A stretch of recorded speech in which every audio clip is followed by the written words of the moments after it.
Hey everyone, this is Tapan Sharma here, and welcome to a new tutorial about customizing error pages in Inertia. So yeah, we'll be looking at how we can customize the default error pages in Inertia.js, and we'll start things off by overriding the default error page of Laravel, and later we will look at how we can render an inertia response whenever any error is thrown throughout our application. So yeah, we'll be looking at that. And by the end of this tutorial, you'll get a proper understanding of how you can customize the error pages and return inertia response. And at the end of this tutorial, we'll also look at how we can define a config to enable or disable the rendering of these custom pages. So yeah, we'll learn a lot of stuff along the way. And let me go ahead and quickly show a demo about the stuff that we'll be covering. So let's say if I type something in here and when I click on this post button, so on the backend, I've added the abort method so that the custom error page gets rendered. And if I go ahead and click on this post button, then as you can see, instead of the default error page, our custom error page is rendered. So yeah, we'll be learning how to achieve this in this tutorial, and I hope that you'll learn some new stuff along the way. So yeah, that's it for this video, and I'll see you guys in the next one. Let's now go ahead and look at how we can customize the error pages in Laravel. And even though we are working with the Inertia stack, we'll start by overriding the error pages by defining a custom blade view, and later we'll look at how we can render an inertia response whenever any error is encountered in our application. So let's first go ahead and manually trigger an error, because currently we don't have any errors in here. Everything is working as expected. So what I want to do here is whenever we click on this post button, then we will manually trigger an error, and then we will override the default error page, and we'll gradually add in more features. So yeah, let's go ahead and manually trigger an error whenever we click on this button, and we can do that on the store method since this request is handled by the store method of our controller. So let's go ahead and abort the request by passing 403. And now if we reload and try to make a post, then the request should be aborted, but there's an issue in here. That is, the validation is triggered before the request is aborted. So we have to pass some data.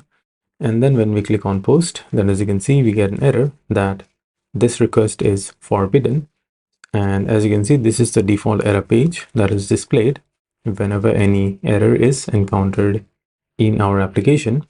And if we go ahead and inspect this, let's open up our inspector and let's try to inspect the error page. So as you can see, this error page is rendered inside an iframe, and whatever content that is defined over here, as you can see. So this is how error pages are rendered in Inertia, and we can definitely override this by implementing our own version of the error page. And let's go ahead and look at how we can define our own blade file and render that instead of this default error page. So to define our own version of these error pages, what we can do is inside resources views, we can create a new folder called errors, and inside that we can define a blade file with the status of the error that we want to override. So let's say in this case we want to override the error page for 403, then we can define a blade file with the name of 403.blade.php, and I'm not going to work with the design right now because the main idea is to show you how to override the error page. So I'm going to do something like this. So I'm just going to pass a simple text, and now if we reload and try to make a post, okay, so we need to pass some data and click on post. Then as you can see, the error page that we defined inside the resources views error namespace is rendered instead of the default page. So yeah, this is how we can override the default error page by defining our own custom blade file. And yeah, this was just a starting point, and later we will look at how we can return an inertia response instead of this content that is rendered inside an iframe. So yeah, that's it for this video. And in the next part, we will be looking at how we can render an inertia response instead of this page that is rendered inside an iframe. Let's now go ahead and look at how we can return an inertia response whenever any error is encountered in our application. And to make things a bit more easy, I've opened up the documentation as well. And this is the documentation for Laravel version 11. And if you're using an older version, then you can go ahead and change that accordingly. But since we are using the latest version, so I've opened up the documentation for Laravel 11. And as you can see in here, there's this method defined called with exceptions. And inside that, this is defining the exceptions respond method. And inside that, the response is been injected and it is checking if the response's status code is 419, then it is returning back with the message that the page expired. And then finally, it is returning the response. So this is basically overriding the default response and checking if the status code is 419, then it is just returning back with this message. So what we can do here is instead of returning back, we can also return an inertia response, and the flow will be similar to this. And this method is actually defined on the app.php of Bootstrap. So let's go ahead and look into that. So let's open up the Bootstrap folder, and inside that we have app.php. And here, as you can see, this method called with exceptions is defined, and now we can chain additional methods to this if you want to override the default behavior. So let's go ahead and copy this whole block of code, and we can paste that over here. And now we want to check if the status code is 403, since we are aborting that on our controller, which we did in the previous video. And instead of returning back, what we can do here is we can return an inertia response. So we can do inertia render, and let's go ahead and define a new page called error. We'll just define a simple page that is going to be rendered whenever this error with the status code of 403 is encountered. And let's also go ahead and import the inertia class, and let's go ahead and give this a try. So we are following everything as per the documentation, and as expected, everything should work, but there are a few issues that we'll be facing along the way, and we'll fix them. So yeah, don't worry about that, but let's try to follow the documentation and let's see whether this is going to work or not. But first, we need to define this error page inside our resources pages. So Inertia assumes that all the pages are defined inside resources.js pages directory. So here, let's define a new component called error.vue. And the design of this is going to be really simple, but I'm not going to type it from scratch. I'll just paste it. And as you can see, this is a really basic design. And we also have a head tag. So let's just go ahead and import that from the Inertia.js Vue3 package. Okay, let me enclose this inside the script tag. So I'll just pass the script tag and paste that over here. Let's also pass the setup keyword, and let's go ahead and give this a try. So if everything is implemented properly, then whenever we encounter this 403 error, then we should see this error page. So let's go ahead and give this a try.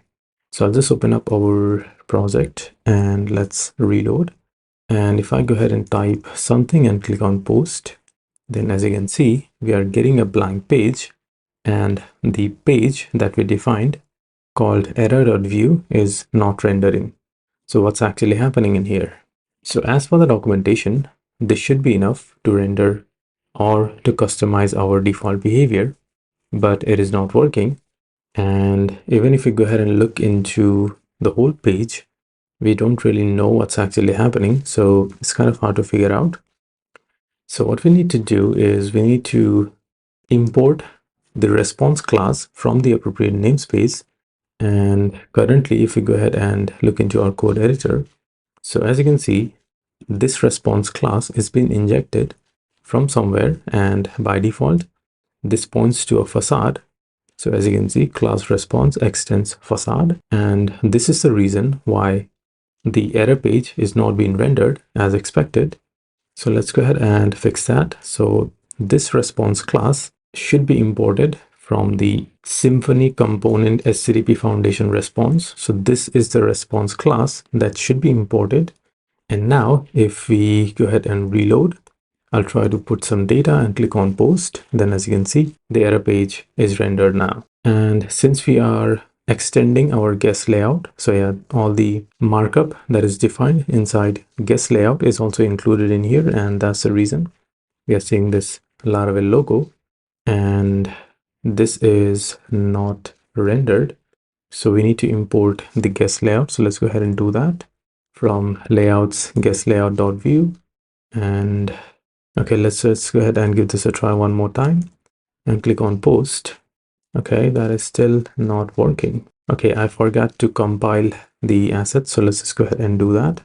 npm run dev, and let's reload it once and click on post again. Okay, now as you can see, our custom error page is rendered, and this is an inertia response. So yeah, this is how we can override the default error pages and define our own versions of them. And in this video, we looked at how we can return an inertia response if any error happens throughout our application. And we can do that by checking for the status code, and based on the status code, we can pass a custom inertia response.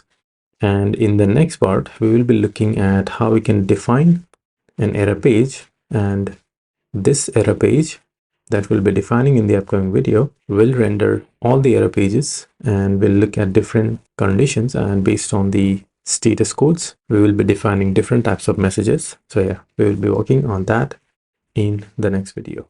Let's now go ahead and look at how we can use the same error page that we defined in the previous video, that is this error.view component, to render different types of errors. And currently, as you can see, we are only checking for the 403 error, and we can implement additional checks in here. And based on the status code, we can display different types of messages on the same component. So let's go ahead and do that. So let's start by adding a check in here. And since we want to check for multiple error pages, we can basically wrap those status code inside an array. So let's go ahead and do that. And in this case, I want to check for 403 and 404. And let's just go ahead and remove this block of code, and we can use in array helper provided by PHP. And the first item that this method takes is the value that you want to check that exists inside this array. So let's go ahead and pass the status code. And the second argument is the array itself. So let's go ahead and pass that. And now we can remove this equality check. And along with that, when we render the error page, let's go ahead and pass in additional data in here. And in this case, we just want to pass the status code, and this will be received as a prop. So yeah, we can receive that on our error component, and based on the status code, we can render different types of data. Okay, so our check is implemented on app.php. Let's now go ahead and make some necessary changes on our error.view. So let's open that up, and let's define some computer properties which are going to store the title and the description based on the status code that we receive as a prop. So let's go ahead and define the prop first, and I'm gonna assign this to a variable called props, and here we can receive the prop called status that we are passing from our app.php. So let's go ahead and receive that. The type is number and is required. Yeah, we can pass that, but I think we can also remove the required attribute, because there might be cases where we won't actually send the status. Yeah, based on your needs, you can either keep it or remove it, but I think I'm going to keep it in this case. Okay, so once we are receiving the prop, let's go ahead and define a few computer properties. Okay, so since we are receiving the status as a prop, let's now go ahead and define a few computed properties, and based on the status, we will be assigning the title accordingly. So let's go ahead and define the computer property, and we also need to import that from Vue. And here we can pass a function, and inside that function we can define the logic for setting the title of the page. So in here, let's just go ahead and return an object. And for the 404, we can define the title as page not found. And for the 403, I think we can define it as unauthorized or something like that. So let's just go ahead and pass that. Okay, so since we are checking for 403 and 404, so here we wanna add a check for 403, and this is gonna be 403 forbidden. So let's just go ahead and pass that error code as well, the status code, and the default value is an error occurred. So yeah, I think that makes sense. And based on the status code that we receive, the title is going to be set by checking with this key. So let's say if the status code is 404, then the 404 check will be true and this value will be assigned to this title. And let's also go ahead and define a description, because we want to set the description dynamically. And we can basically use the same convention by defining a computed property, and based on the status, we are setting the description of our page. So if the status code is 404, then we can define this description that says the page you are looking for does not exist. And for 403, we can define you are not authorized to access this page. And now we want to set the title based on this title property. So let's just go ahead and pass colon so that the dynamic value is interpreted accordingly by vue.js. And here we can pass the title and we can render the description here. So let's just go ahead and pass the description. Okay. And let's just make sure that everything is implemented properly. Okay, everything seems good. Let's now go ahead and give this a try. So I'll just reload it once and I'll just type something and click on post. Then as you can see, we get an error that we are not authorized to access this page. And we can verify the title by inspecting our page. And let's open up the head tag and let's try to look into the title. Okay, so as you can see, the title is set as 403 forbidden, followed by the name of our app. So yeah, everything is implemented properly. And there might be cases where you don't want to render these pages while developing this in local environment, because we can't really debug things if we display a generic page when we are developing our application. So yeah, we will be defining a configuration which is going to enable or disable the rendering of these custom pages, and in the production environment we can enable them accordingly. But while developing in our local environment, we can disable rendering these custom pages, and we will be defining that feature in the upcoming video. Let's now go ahead and define a config which can be either set to true or false, and based on that config we will enable or disable the rendering of the custom error pages that we defined in the previous lectures. And this can be necessary because if we are developing this in a local environment, then we don't want to render the custom page because we can't really debug things out, since we need to know the exact error that has happened, and we need to debug things properly when developing in a local environment. But for a production environment, we don't want to render the default error pages that are provided by Laravel. So yeah, we need a way to either enable or disable the rendering of those error pages. So let's go ahead and define them. So let's start by defining a config on our environment file. And for production, we will set that to true. And for local environment, we will set it to false. So here, let's define a new variable called custom error pages enabled. And let's set it to true for now. Let's see whether the pages will be rendered when we set it to true, and later we will set it to false. Okay, and let's define a corresponding key on our config file. So let's open up the app.php inside config folder. And here I'll just go ahead and define a new key called custom error pages enabled. And if this is set to true, then it means that we have to render the custom error pages. And now we can grab this from our env and we can set it to false as a default value. And the reason why we are defining this in our config is that we should never access the variables from our env, because when we deploy this to production, and if we have defined a code where we are accessing the variables from our env, then they will be returned as null, since our application is cached for the production environment and all the values will be accessed from the cache. And when we reference any variable from our env, then they will be returned as null. So yeah, everything that we define on our env should have a corresponding value defined on our config, because the configuration file will be cached, and this value that we define in our config will be available in the cache, since config are also cached. So yeah, that's the reason we should never access any values directly from our env.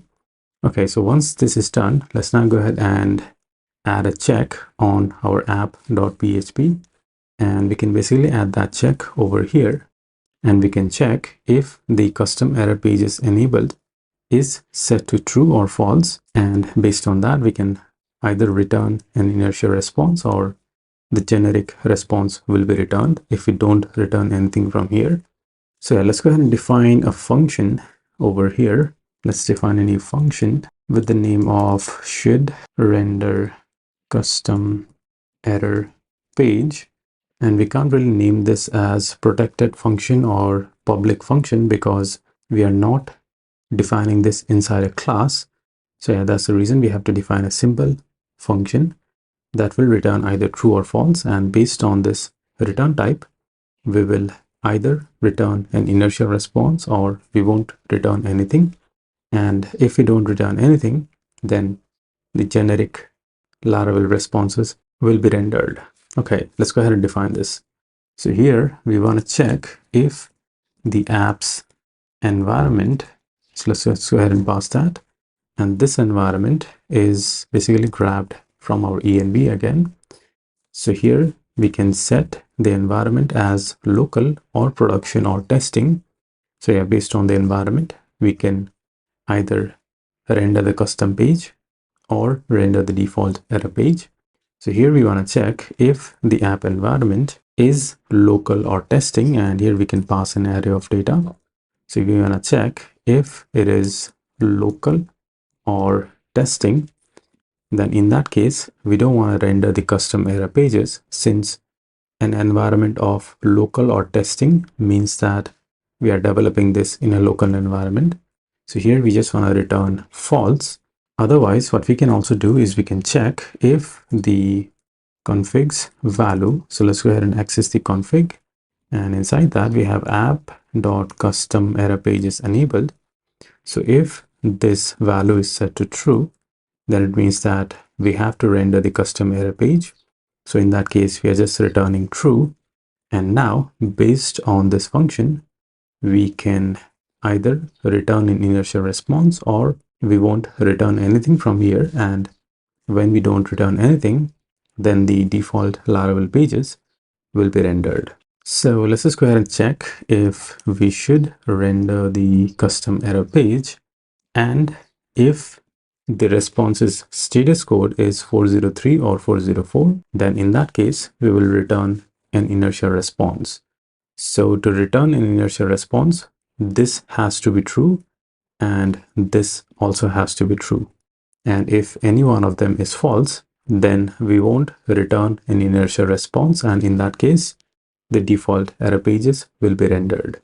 So yeah, let's just save this. And if we go ahead and look into our env, let's move to the bottom. So as you can see in here, the custom error pages enabled is set to true. So it means that the custom error pages will be rendered. And let's go ahead and verify this. And in the previous video, I didn't actually show you the 404 error page. So let's just go ahead and make that error. So I'll just type the URL that doesn't really exist on our project, and this should return the 404 error page. And if I enter, okay, so we are getting this page that says 404 not found, and this is the generic page. And this is happening because our environment is set to local, and on our app.php, we are checking whether our environment is local or testing. So for now, I'll just comment this out and let's go ahead and reload. Then as you can see, we get this error that the page you are looking for does not exist. So yeah, this is our custom error page, and based on the environment value that we have set in here, this is rendered accordingly. And if I set it to false, let's just pass a false value. And now if I reload, then as you can see, the default error page is set. Okay, so that's done. And now when we deploy this to production, we can set this to true. And for a production environment, the app env will be set to production. And based on that, the custom error pages will be rendered. Okay, so that's working. And I'll just go ahead and uncomment this since everything is implemented properly. So yeah, that's it for this video. And in the next part, we will be looking at how we can customize the 419 error response. So yeah, we will be looking into that in the next video.